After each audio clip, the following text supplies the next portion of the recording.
You know that moment when someone says, "Don't worry about it," and your brain immediately translates that into, "There is definitely something to worry about, and I will now spend the next 6 hours figuring out what it is." Yeah. If that's you, welcome home. You replay conversations from 3 weeks ago. You notice when someone's tone shifts by half a degree. You walk into a room and somehow absorb the emotional weather of every single person in it before you've even sat down. And then people tell you you're too sensitive, that you think too much. But here's what nobody told you. Your brain is literally wired differently. And by the end of this video, you're going to understand exactly why and how to turn it from your greatest source of pain into your most powerful advantage. Stay with me. This one's going to change how you see yourself. Let me ask you something. Have you ever sat next to someone who was upset and felt it in your own chest? Not understood it? Not processed it intellectually? Actually felt it physically in your body? Or walked into a room right after an argument and picked up on it instantly before anyone said a word? Most people call that just being sensitive. But it's not just personality. It's anatomy. There's a region in your brain called the insula. It's responsible for what scientists call interoception, your ability to sense your own internal state. In sensitive people, this region runs at a consistently higher activation level. That means you're not imagining that you feel things more deeply. Your brain is literally scanning reality at a higher resolution, all the time, with no off switch. Now, that moment when a friend is hurting and something tightens in your chest, too. That's not weakness. That's not poor boundaries. That's your mirror neuron system. These neurons fire when you watch someone else experience something. And your brain partially runs that experience as if it were your own. In sensitive people, this system is hyperactive. You don't just understand someone's pain, you replay it. And then there's what happens at 2 a.m. when you're cycling through the same conversation for the 4th time. That's your prefrontal cortex, the part of the brain that handles analysis, planning, and decision-making. In sensitive people, it doesn't just process an experience.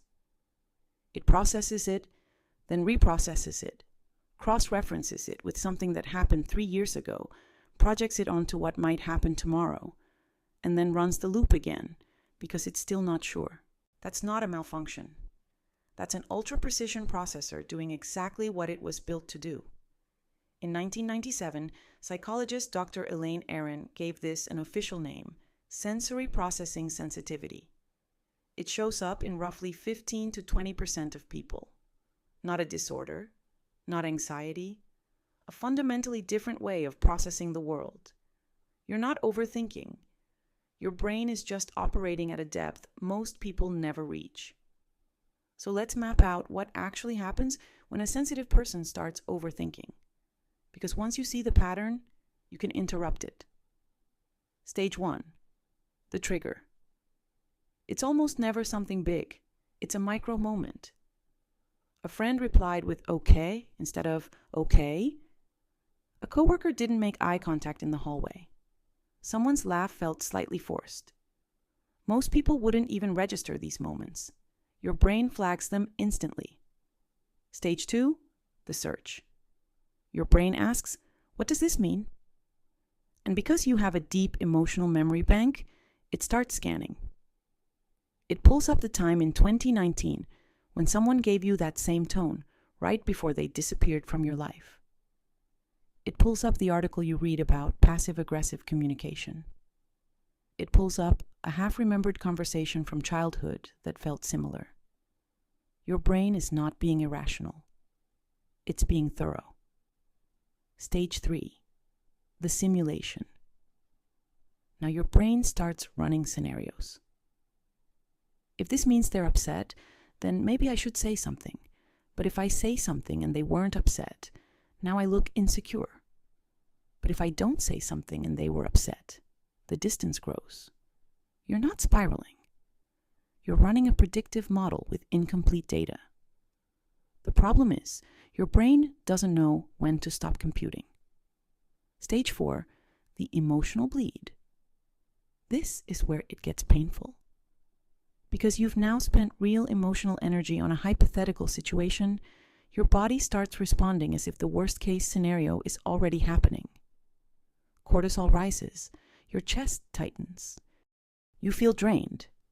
And from the outside, someone says, "Why are you so stressed? Nothing even happened." But something did happen. Inside your nervous system. Here's where I need to be honest with you about something that might sting a little. We live in a culture that rewards emotional armor. We celebrate people who don't let things get to them. We admire the person who shrugs off criticism, who moves fast, who doesn't look back. And so, sensitive people learn, very early, that their depth is a liability. You learn to apologize for crying. You learn to say, "I'm fine," when you were drowning. You learn that feeling things deeply made you dramatic or high maintenance. But here's the truth that psychology research keeps confirming. Sensitive people are not weaker. They are more responsive to their environment in both directions. Dr. Michael Plous calls this Vantage Sensitivity. In negative environments, yes, sensitive people suffer more. But in positive environments, they thrive more than anyone else. They absorb goodness the same way they absorb pain, completely. A 2014 study published in the journal Personality and Individual Differences found that highly sensitive individuals showed greater activation in brain regions associated with awareness, empathy, and action planning when viewing images of human suffering, but also when viewing images of happiness.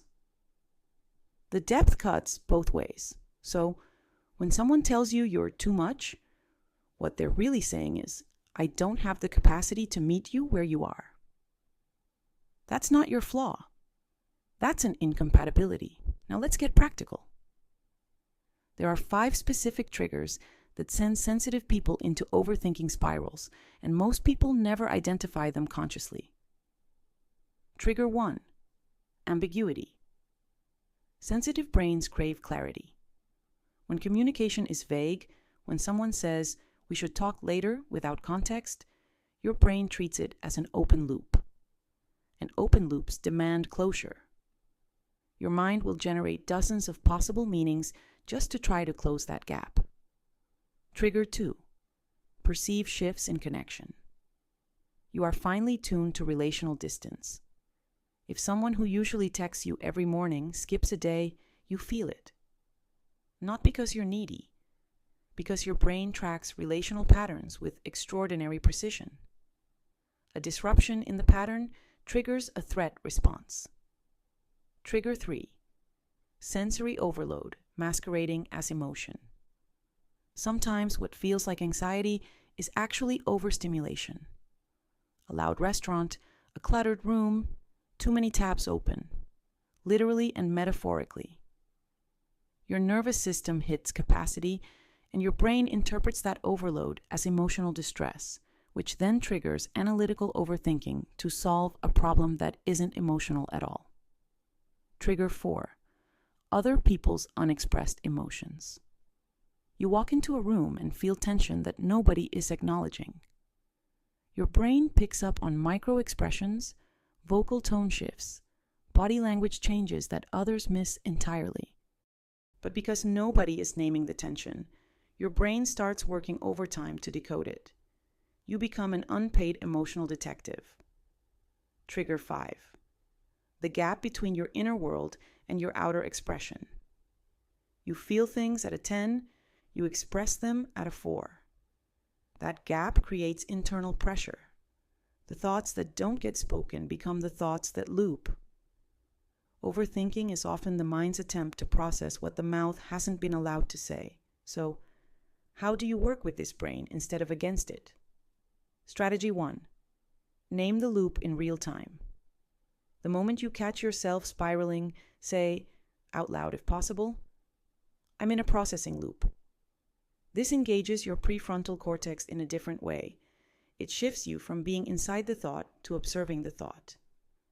Neuroscience calls this metacognitive awareness, and it is the single most powerful interrupt for rumination. Strategy 2. Set a processing window. Your brain wants to analyze. Fine. Give it a designated time. I will think about this for 15 minutes at 6 p.m. This sounds almost absurdly simple, but research on structured worry time shows it reduces overall rumination by up to 35%. Your brain relaxes when it knows it will get its chance. Strategy 3. Discharge the sensation before analyzing the thought. Overthinking lives in the head, but the trigger usually starts in the body. Before you try to think your way out, move, walk, shake your hands, put cold water on your face. Activate the vagus nerve. Bring your nervous system back to baseline first, then, and only then, engage the analytical mind. Strategy 4. Externalize the thoughts. Write them down, voice memo them, text them to someone safe. Thoughts that stay internal multiply. Thoughts that get externalized become finite. You can look at a written thought and evaluate it. You cannot do that when it's bouncing around inside your skull at midnight. Strategy 5. Curate your environment ruthlessly. You are more affected by your surroundings than most people. That's not weakness. That's sensitivity doing its job. So stop treating your environment as neutral. The people you spend time with, the content you consume, the spaces you inhabit, these are not background noise for you. They are active inputs. Choose them, like your well-being depends on it, because it does. Here's what I want you to walk away with today. You were never broken. You were never too much. You were a high-resolution person living in a low-resolution world, and nobody gave you the manual for your own operating system. Your sensitivity is the reason you notice what others miss. It's the reason your creativity runs deep. It's the reason people come to you when they need to be truly seen. The overthinking, that's just your depth without direction. Give it direction, and it becomes intuition, insight, and emotional intelligence that most people will never access. Stop apologizing for the very thing that makes you extraordinary. If this shifted something in you, leave a comment and tell me, what's one thing you've always overthought that you now realize was just your brain doing its job? I read every single one. I'll see you in the next one.